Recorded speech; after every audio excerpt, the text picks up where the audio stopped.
Olá, eu sou Heber Juncker, seja bem-vindo ao nosso canal, também ao nosso podcast no Spotify. E hoje eu quero começar te fazendo uma pergunta. Por que precisamos de orar se Deus já decretou tudo o que irá acontecer no mundo?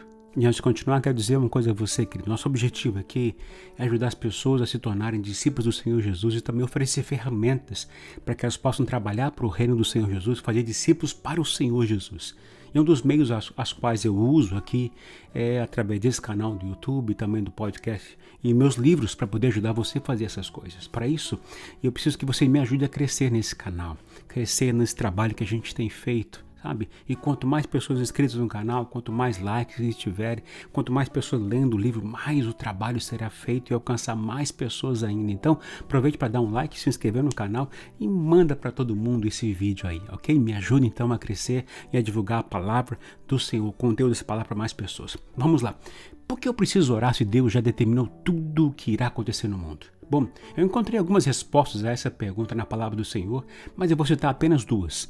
Ao ler a história de Abraão, vejo Deus atendendo a oração de Abraão para salvar seu sobrinho Ló, antes da destruição de Sodoma. Isso está lá em Gênesis 18 e 19. E também no livro de Atos dos Apóstolos encontramos um momento em que Pedro estava preso e a mando de Herodes, mas a igreja estava orando sem cessar por ele.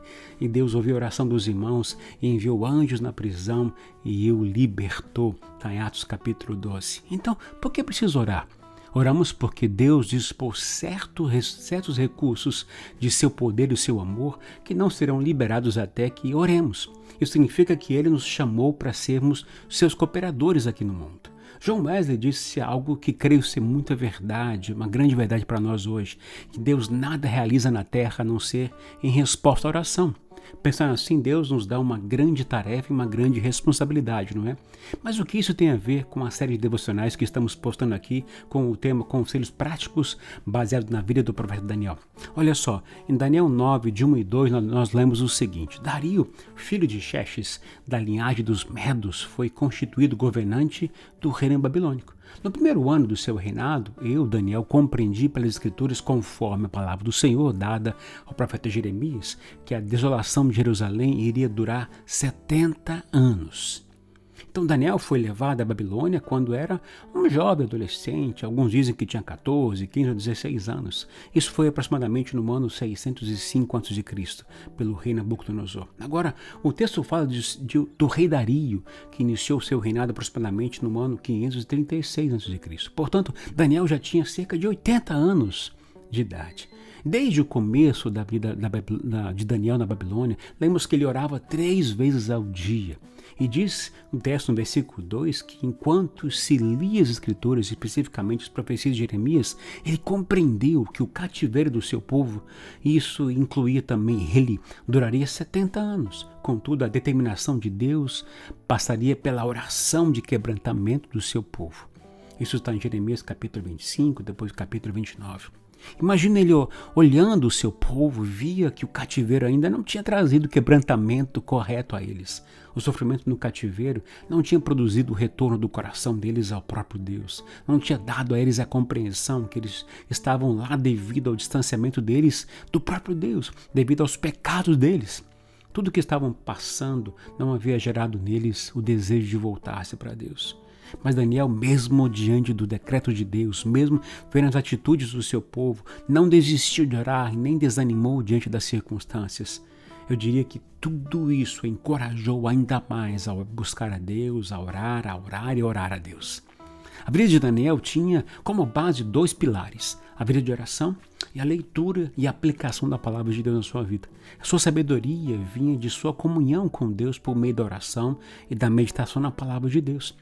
Suas atitudes eram pautadas no que a palavra de Deus diz e em sua comunhão com o Senhor Deus. Sua vida bem-sucedida era consequente de ser íntegro e fiel a Deus e leal aos seus reis. E veja que diz o versículo 3: Por isso me voltei para o Senhor Deus com orações e súplicas, em jejum, em pano de saco e coberto de cinzas. Daniel voltou seu coração, seu pensamento e sua boca para o Senhor. E isso me revela a intensidade do seu coração para orar e buscar a Deus. Daniel ora, suplica, clama e ainda jejua. E creio que ele jejuou porque tinha pressa, tinha urgência, pois faltavam praticamente 2 anos para o cumprimento da profecia e seu povo ainda estava longe de reconhecer seus erros e pecados, ainda estava longe de voltar-se para Deus. Por isso ele se humilha, se veste de pano de saco e coberto de cinzas. Ele não está preocupado com a posição que ocupa no palácio. Ele não está preocupado com o que os outros podem pensar e falar sobre ele. Seu único desejo naquele momento era clamar e suplicar a Deus com um profundo quebrantamento, pois ele que está no controle de todas as coisas, inclusive da história, não é verdade? E quando lemos a oração de Daniel, podemos ver 3 elementos chaves de uma oração de um homem de Deus, de um homem que fazia orações bem-sucedidas. O primeiro elemento chave é a adoração. Daniel adora a Deus por ele ser fiel à sua palavra e à sua aliança com o seu povo. Daniel 9,4 diz o seguinte: ó Senhor, Deus grande e temível, que mantens a tua aliança de amor com todos aqueles que te amam e obedecem aos teus mandamentos. E segunda coisa, confissão. Daniel confessa seus pecados e os pecados do seu povo. Ele diz: nós temos cometido pecado e somos culpados, temos sido ímpios e rebeldes e nos afastamos dos teus mandamentos e das tuas leis. Não demos ouvido aos teus servos, os profetas, que falaram em teu nome aos nossos reis, aos nossos líderes e aos nossos antepassados e a todo o teu povo. Sabe? Daniel compreendeu que ele, como todos os líderes do seu povo, pecaram contra o Senhor.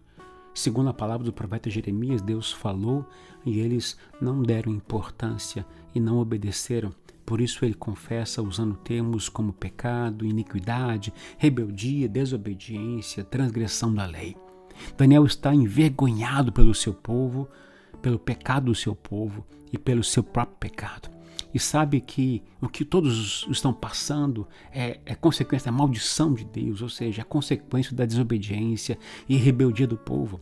Daniel também reconhece a ingratidão do seu povo, pois Deus fizera tanto por eles.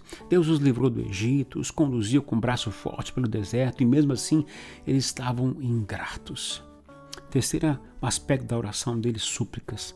Daniel, depois de confessar os seus pecados, pecados do povo, faz súplicas especificamente. Ele diz: agora, Senhor, conforme todos os teus feitos justos, afasta de Jerusalém, da tua cidade, do teu santo monte, a tua ira e a tua indignação.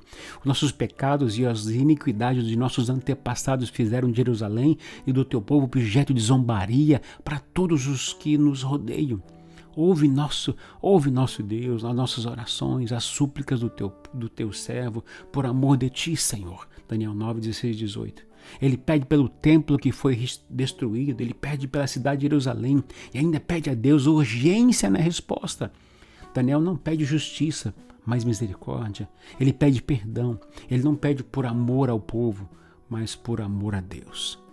E no final de sua oração, ele revelou o profundo amor que ele tem pelo Senhor e pelo seu povo, porque ele disse: Senhor, ouve, Senhor, perdoa, Senhor, vê e age, por amor de ti, meu Deus. Não te demores, pois a tua cidade e o teu povo levam o teu nome. Daniel 9, de 4 a 19. Daniel orou com base nas promessas do Senhor e no caráter de Deus.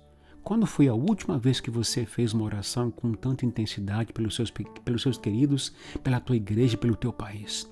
Assim como Daniel, que nossas orações sejam fundamentadas na misericórdia de Deus e marcadas pelo quebrantamento e pela humildade. Que tenhamos atitudes como desse homem de orar com esse coração. Se este vídeo abençoou você, deixa aqui um comentário. Eu gosto de ler e sou edificado com todos os comentários de vocês. E não se esqueça de deixar o seu like.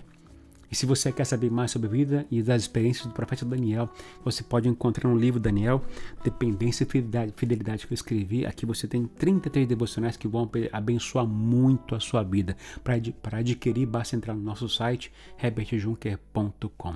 Que Deus te abençoe neste dia.